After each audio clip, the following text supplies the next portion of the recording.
Hospitality sector को, जो रोजगार का बहुत बड़ा क्षेत्र है, और टूरिज्म, जो रोजगार का सबसे बड़ा क्षेत्र है, एक प्रकार से चारों तरफ रोजगार के अवसर पैदा करने वाला एक क्षेत्र को ऊर्जा देने वाला काम करेगा।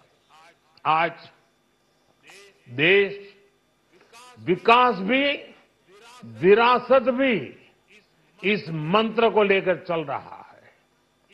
इस बजट में भी इसके लिए भी बहुत महत्वपूर्ण और ठोस कदम उठाए गए हैं।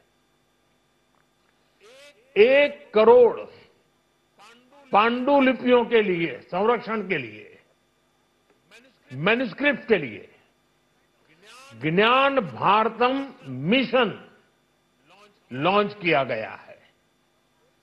साथ ही भारतीय ज्ञान परंपरा से प्रेरित एक नेशनल डिजिटल रिपोजिटरी बनाई जाएगी।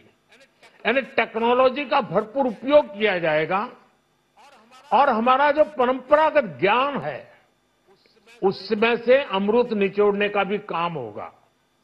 साथियों, बजट में किसानों के लिए जो घोषणा हुई है वो कृषि क्षेत्र और समूची ग्रामीण अर्थव्यवस्था में नई क्रांति का आधार बनेगी।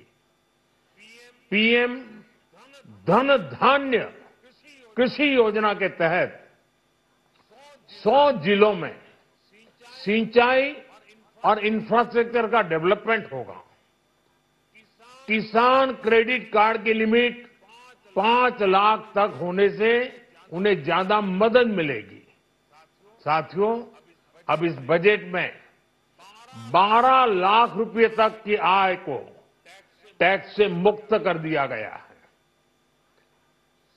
सभी आय वर्ग के लोगों के लिए टैक्स में भी कमी की गई है। इसका बहुत बड़ा फायदा हमारे मिडिल क्लास को, नौकरी पेशे करने वाले जिनकी आय बंधी हुई है, ऐसे लोगों को, मिडिल क्लास को इससे बहुत नए नए प्रोफेशन में आए हैं, जिनको नए नए जॉब मिले हैं। इनकम टैक्स की ये मुक्ति उनके लिए एक बहुत बड़ा अवसर बन जाएगी। साथियों, इस बजट में मैन्युफैक्चरिंग पर 360 डिग्री फोकस है, ताकि एंटरप्रेन्योर्स को, एमएसएमईज को, छोटे उद्यमियों को मजबूती मिले और नई जॉब पैदा हो। नेशनल मैन्युफैक्चरिंग मिशन से लेकर clean tech, leather, footwear, toy industry जैसे अनेक सेक्टर्स को विशेष समर्थन दिया गया है। लक्ष्य साफ है कि भारतीय प्रोडक्ट्स ग्लोबल मार्केट में अपनी चमक बिखेर सके। साथियों, राज्यों में इन्वेस्टमेंट का एक वाइब्रेंट कॉम्पिटिटिव माहौल बने, इस पर बजट में विशेष जोर दिया गया है। एमएसएमईज और स्टार्टअप के लिए क्रेडिट गारंटी को दोगुना करने की घोषणा भी हुई है। देश के एससी, एसटी और महिला जो नए उद्यमी बनना चाहते हैं, उनको 2 करोड़ रुपए तक के लोन की योजना भी लाई गई है, और वो भी बिना गारंटी।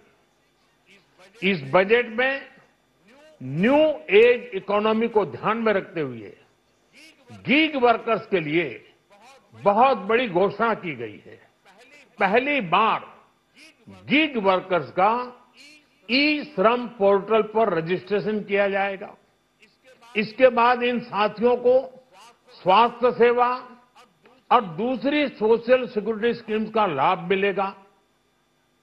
ये डिग्निटी ऑफ लेबर, इसके प्रति श्रम एव जयते के प्रति सरकार के कमिटमेंट को दर्शाता है।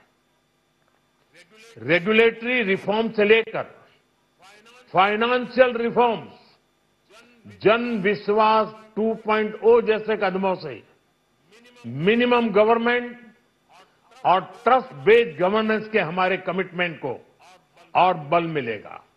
साथियों, ये बजट न केवल देश की वर्तमान आवश्यकताओं को ध्यान में रखता है, बल्कि हमें भविष्य की तैयारी करने में भी मदद करता है। स्टार्टअप के लिए deep tech fund, geospatial mission और न्यूक्लियर एनर्जी मिशन ऐसे ही महत्वपूर्ण कदम है।